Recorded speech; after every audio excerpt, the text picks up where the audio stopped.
Soyez les bienvenus si vous nous rejoignez sur Midi 1 TV pour l'entretien de la rédaction. Aujourd'hui, nous recevons Ibrahima Baroum, journaliste et analyste politique. Avec lui, nous nous intéresserons à des questions politiques au Sénégal et en Afrique, mais surtout aux élections législatives prévues le 30 juillet prochain au Sénégal. Le dépôt des candidatures a été clôturé mardi soir. De nouvelles coalitions de l'opposition se sont dessinées. La mouvance présidentielle appelle à la mobilisation alors que l'opposition semble se disperser. Que se passe-t-il exactement? Nous le saurons tout de suite. Ibrahima Baroum, bienvenue. Bonjour. Quelle lecture faites-vous des nouvelles coalitions de l'opposition au Sénégal? Disons pour ces législatives, il y a beaucoup de listes, beaucoup trop même. 45 listes, c'est énorme. Je ne vais pas dire 45, autrement dit 44 face à la coalition majoritaire actuellement dans la législature. Je ne suis pas en train de dire comme ça. Mais en tout cas, il y a 45 listes et ça va dans tous les sens. Il y en a maintenant celles qu'on peut considérer comme les principales, c'est-à-dire issues de ce qu'on avait appelé jusqu'à récemment la coalition Manko Taxawu Sénégal, qui était constituée essentiellement de Initiative 2017, donc derrière Khalifa Sall, le maire de Dakar, actuellement en prison, et l'autre qui était plutôt dans le deuxième pôle, c'était essentiellement des gens amis du PDS, donc du parti de Maître Abdoulaye Wade, mais il y avait évidemment d'autres partis qui étaient là, d'autres personnalités politiques qui étaient là. Donc c'était ça. En fait, dans la coalition, on a tendance à ne voir que 10 personnes dans cette coalition-là, mais je veux dire 10 partis, mais en fait, il paraît qu'il y en a beaucoup, des personnalités, etc. La preuve, je pense qu'il serait dans l'ordre de 20 dans cet ordre, mais je ne sais pas trop. Donc, cette cassure qui est intervenue à quelques heures, j'allais dire même, de la date limite de dépôt des candidatures, cette cassure était prévisible. Maintenant, parlons globalement de l'ensemble de ces 45 coalitions. Comment est-ce qu'on peut l'expliquer? Évidemment, s'il y a quelque chose comme près de 300 partis politiques au Sénégal, des partis évidemment qui ne sont que de nom, parfois même le ministère de l'Intérieur ne connaît pas leurs adresses, ça c'est connu ça, et donc comme ça évidemment certains créent un parti tout de suite.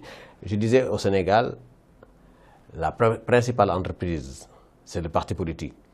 Le principal client, c'est le parti au pouvoir, c'est le président, c'est à lui que tout le monde vient vendre. Alors l'opposition semble au bord de l'implosion ou est-ce juste une nouvelle configuration pour les législatives? Je dirais que c'est une nouvelle configuration qui se dessine, non seulement pour les législatives, mais peut-être même au-delà. Vous savez, jusqu'à maintenant, il y avait ce qu'on avait pendant longtemps appelé la bipolarisation de la politique au Sénégal, de l'arène politique. C'était le Parti socialiste avec le président Abdou Diouf, héritier lui-même du président Senghor, et le Parti démocratique sénégalais. Évidemment, il y avait d'autres partis, mais principalement c'était ça. Donc cette bipolarité avait été régulièrement attaquée de l'extérieur. Quand je dis l'extérieur, je veux dire de l'extérieur de ces partis pour que ça change, mais c'est resté.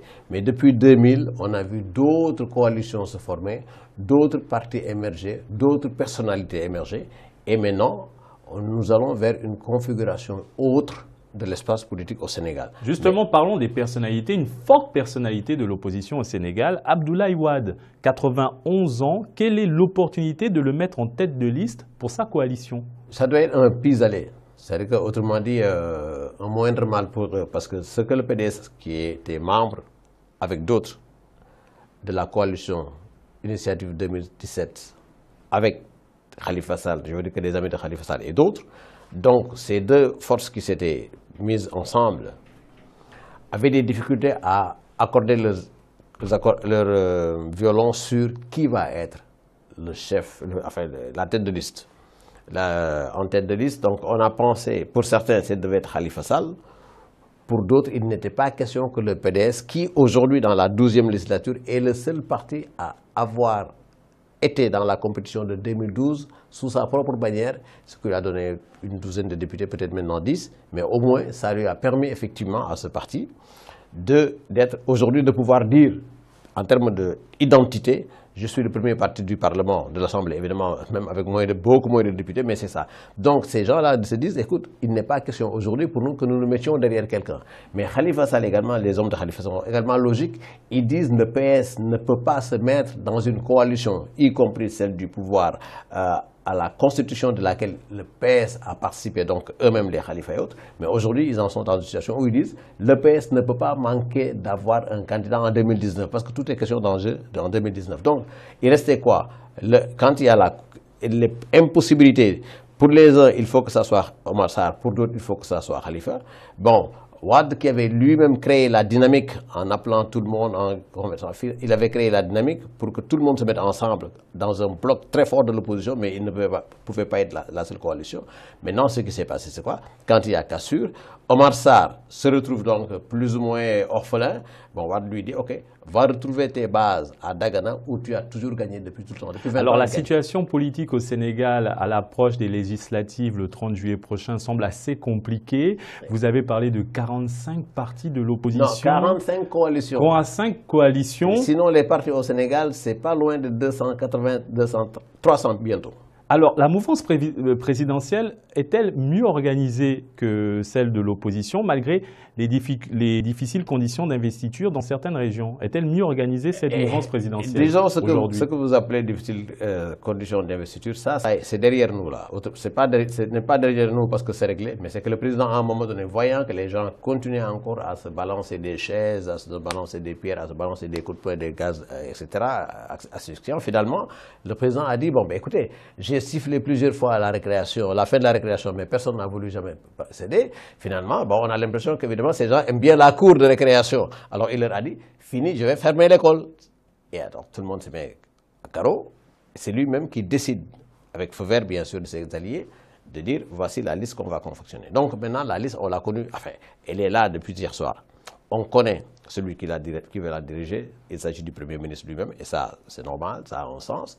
Et ensuite, le président actuel de l'Assemblée nationale, M. Moustapha Niasse, dont certains avaient pensé qu'effectivement, qu'il serait choisi par le président, lui aussi a dit, écoute, je préfère aller maintenant m'occuper seulement de mon Nioro départemental à l'intérieur, là, et donc diriger la liste là-bas. À l'arrivée, donc c'est le président qui a décidé tout seul, ça ne veut pas dire que tout est réglé du côté de Benno. On attendra le lendemain. Autrement dit, dans une semaine, dans 10 jours, pour savoir. Parce qu'il y a des gens qui, peut-être, s'ils ne sont pas, après s'être battus et tout, s'ils se rendent compte que ça n'a servi à rien de s'être battus, parce qu'effectivement, ils ne sont pas sur les listes, ce que je crains et qui risque d'arriver, c'est que d'abord, dans la confusion des listes, 45, les gens ne pourront pas se retrouver. Ensuite, il risque d'y avoir du retard, parce que devoir obligatoirement choisir 45 bulletins avant d'entrer dans l'isoloir, et puis en revenir encore voter partir, ça prend du temps.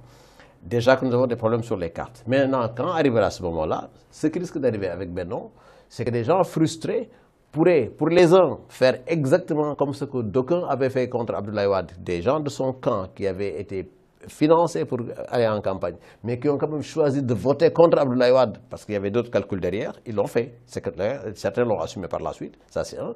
L'autre aspect, c'est qu'aujourd'hui, le Benno Bokk Yakaar peut se trouver dans la même situation.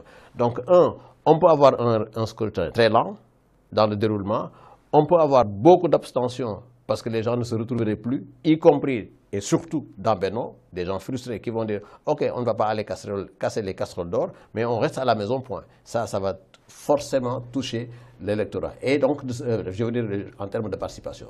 Donc, tout cela mis côte à côte, on ne sait pas exactement vers quoi nous allons. Ni dans l'opposition, ce qu'on appelle l'opposition la plus forte, c'est-à-dire que cette coalition PDS d'un côté et l'initiative 2017 de ce qui devait faire la coalition Manko Taxawu. Donc ce n'est pas clair de ce côté, ça n'est pas plus clair du côté de Benno. Donc il n'y a rien de clair en ce moment-là. Intéressons-nous à l'Afrique, le leadership politique africain face à l'Europe. Quelle lecture en faites-vous? Écoutez, moi je vais vous donner cette anecdote-là. En 2011, quand il s'est agi de l'affaire de la Libye, j'avais dit exactement assassinat signé OTAN. Les gens m'ont dit, mais comment est-ce que vous pouvez dire ça? J'ai dit, c'est l'OTAN qui a tué Kadhafi.